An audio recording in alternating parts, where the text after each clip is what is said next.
Don't put you in the video. Well, you're gonna have to help me. Hey guys, today we have, this is something that a lot of people have asked me, and it's pretty straightforward, but I guess we're gonna go through it anyway because the weather forecast for this week is delightful. So what we're gonna do is we're gonna take the top off of the Jeep Gladiator. A lot of people have asked me about this. Well, it's pretty straightforward, very, very similar to how you would do it on the Wrangler. The only difference is, well, the top, the hard top section back here is smaller, so it should be more lightweight, but you have to carry it farther to get, you know, clear of the body of the truck. So hopefully AJ here is strong enough that we can do this. I don't think this top's going to be very heavy, actually.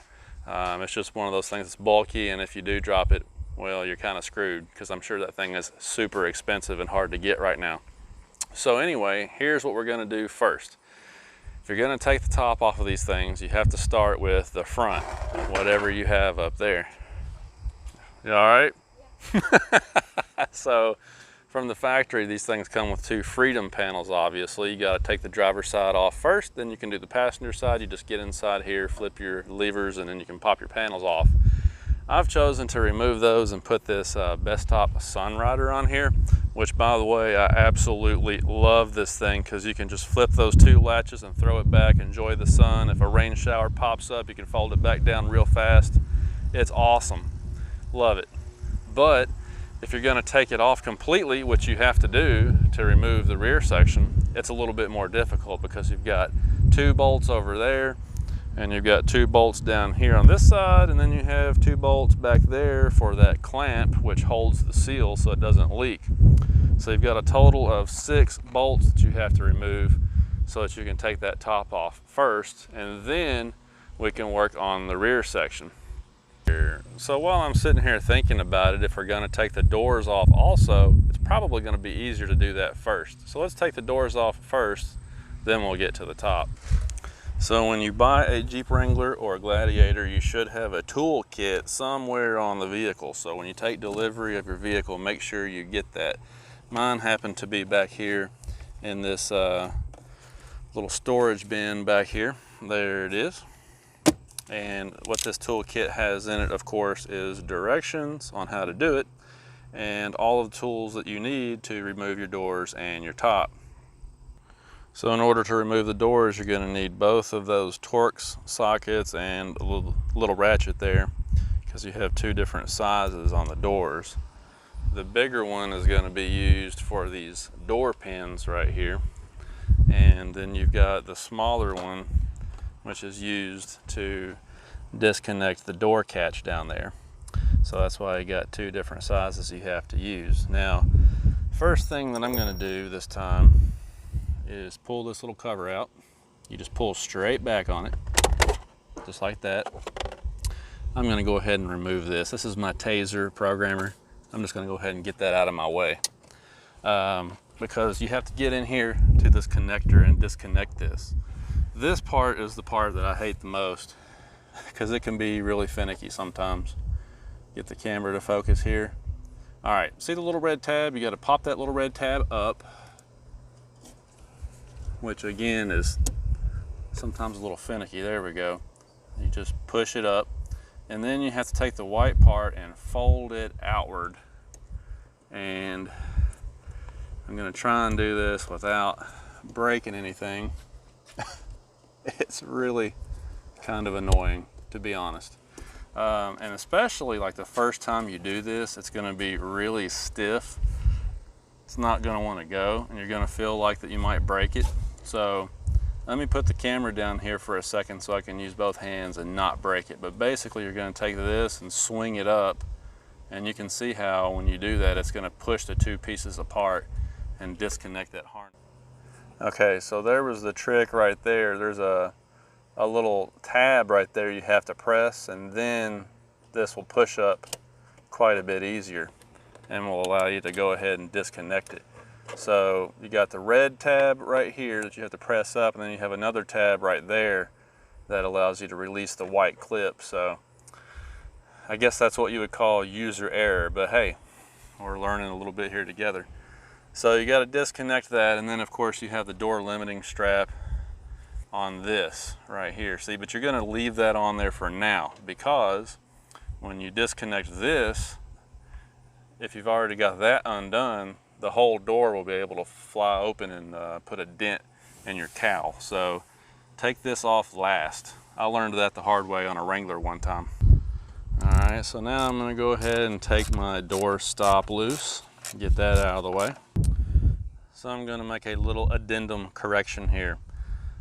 Probably would be better to leave this one in until you get the door pins removed, because see what's happening now? Now that that's removed, it's allowing it to slide around and you can actually scratch up your paint right there. So you could actually leave this one in last and do the upper and lower door pins and then come back and get that one. That's probably a better way to do it. All right, and when you're undoing these door pins, the head of the ratchet's gonna try and get up against your paint. So be careful and make sure that you don't let it ride up against your paint and mar that up. You might want to put your finger back there, or just keep a close eye on it. So that's pretty much all there is to the doors. You got those 2 door pins, your door stop, and your wiring harness. Now on these JL and JT models, oh, really bad sun glare, sorry about that. Anyhow, up under the handle here, you've actually got a little grab handle. So before you start doing this, make sure that your window is down, and then what you can do is reach around and put your hand in that little pocket and lift the door up off of the Jeep.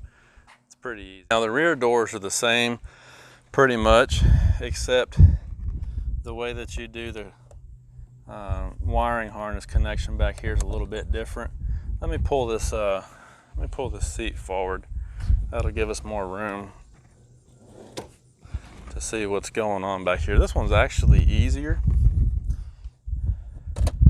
because when you pop this cover off, you'll just see a tab right there. And that's all you do, is just disconnect it like that.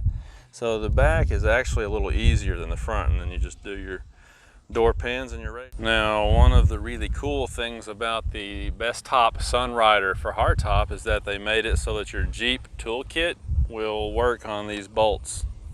So you can actually take out all 6 of these bolts with the small Torx bit that they give you with the Jeep toolkit. Pretty handy. And of course, don't forget that Jeep gives you this really cool place underneath the rear seat to store all these bolts so that you don't lose them. So don't forget about that. All right, so got the doors off and we've got the front section off. So now we can remove the rear section. Now, on the back here, you can press this button. Hard to do with one hand.